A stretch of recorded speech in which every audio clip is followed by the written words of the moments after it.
This is Yee, where in America right now, where singer Nicki Minaj, age 42, is being sued by her former tour manager, Brandon Garrett, for assault, battery, and intentional infliction of emotional distress.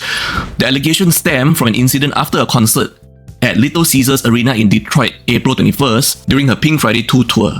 Garrett was called to Minaj's dressing room by her head of security, and then Minaj questioned him on staff roles, and Garrett explained that he was very busy and certain staff duties, especially his duty of picking up Minaj's prescription, he delegated it to another staff member, Luke Montgomery.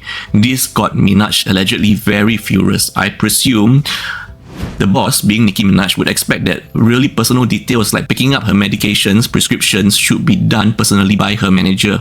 It shouldn't be done by another staff member because these are really personal details. You know, it should be done by someone that she trusts the most, which I assume should be her manager at this point in case, Brandon Garrett. Anyway, Minaj allegedly became very furious, verbally assaulted Garrett, and physically struck him several times, including the right side of his face and his wrist, which caused his head to fly off and left his wrist throbbing. Garrett then locked himself in a bathroom for safety, was not allowed back on the tour bus, and was left stranded in Detroit. He was also informed that he will not be joining them for their next concert station. He later filed a police report and is now seeking various damages. Nicki Minaj lawyer denies the allegation, calling the lawsuit frivolous and stating that Minaj has not yet been formally served with the complaint at the time of his statement. At India, Guwahati, Assam, around a dozen miners are currently trapped in a coal mine due to flooding on January 6, 2025. The mine is located in a remote Umrangshu area of the Dima Hasao region.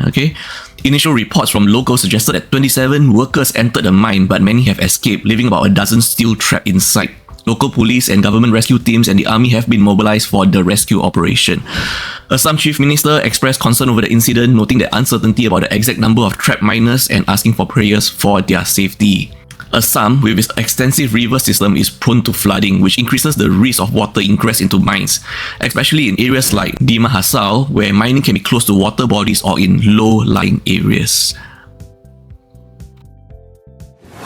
We're back in Singapore right now, where we finally have an update on this story that we have talked about several times. This will be the third update.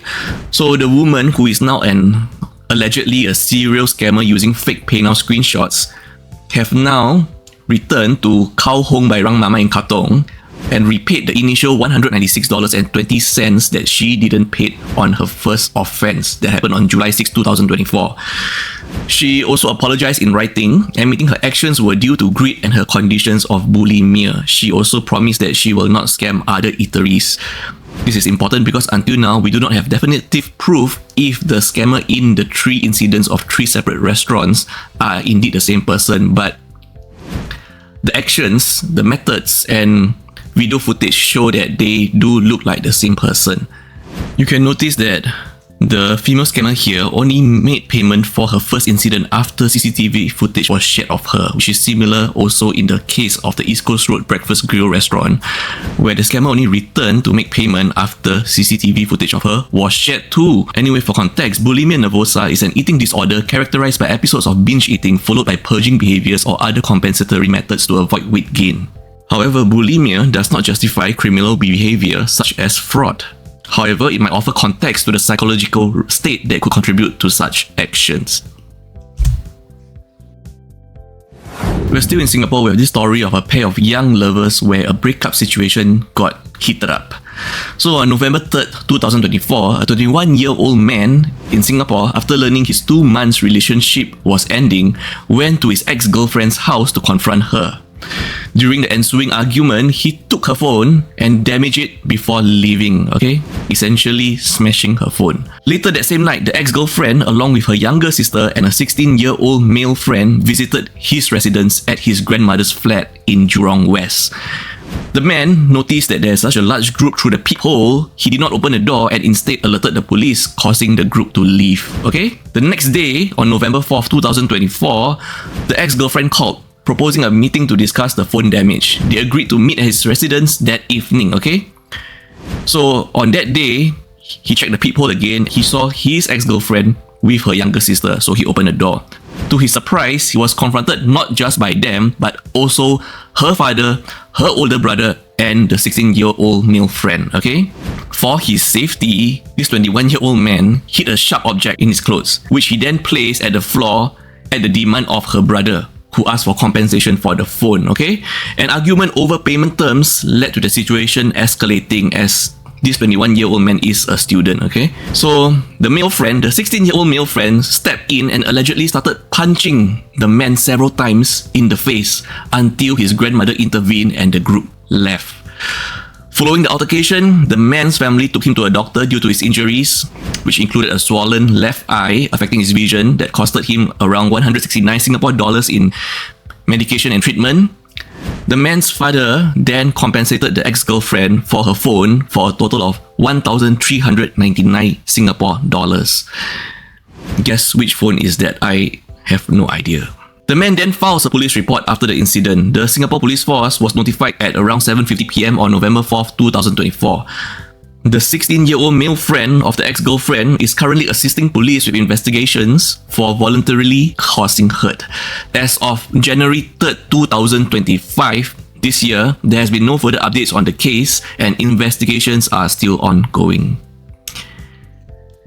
Dear young lovers, please be gentle with each other. Please do not take away each other's properties and smash them.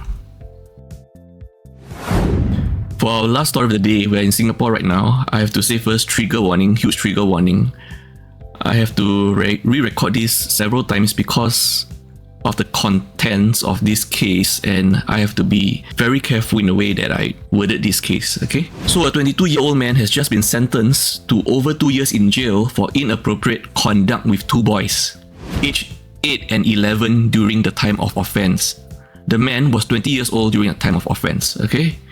He confessed to charges involving harmful behavior towards children and possessing inappropriate videos. He has two victims, the first boy, 11 years old during time of offense, the second boy, 8 years old during time of offense.